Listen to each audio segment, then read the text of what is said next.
pozdravljeni. Upamo, da ste kar se da radostno praznovali dan žena in uživali v uspehih naših športnikov čez vikend.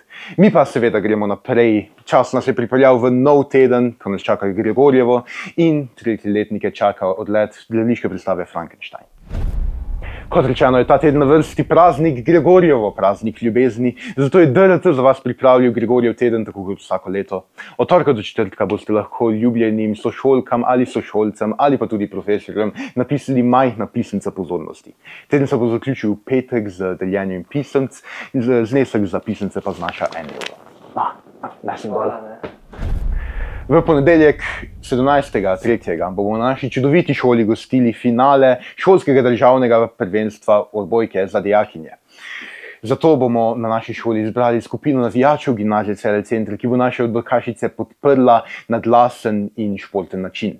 Če nimate tistega dneva nobenih obveznosti, se prosim prijavite v kabinetu športne vzgoje do 14.3. Vse dijake in dijakinje GTC prosimo, da zadnji vhod v našo šolo uporabljate le, če greste v Konfucijevo učilnico ali v atelje, saj so tla v stari telovadnici drugače mokra in zdrsljiva.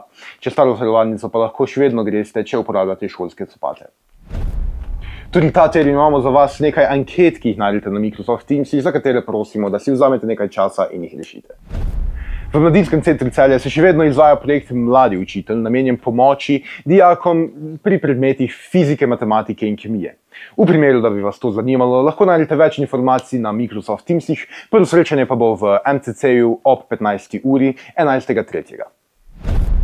Iz veleposlaništva smo dobili dopis o možnosti študija v Ruski federaciji. Nekaj naših dijakov je že sodelovalo v tem, z več informacij pa se obrnite na upravo. Vse, kar naredimo v imenu ljubezni, presega dobro in slabo. Imejte se lepo ta teden in hvala, ker ste gledali GCC novice.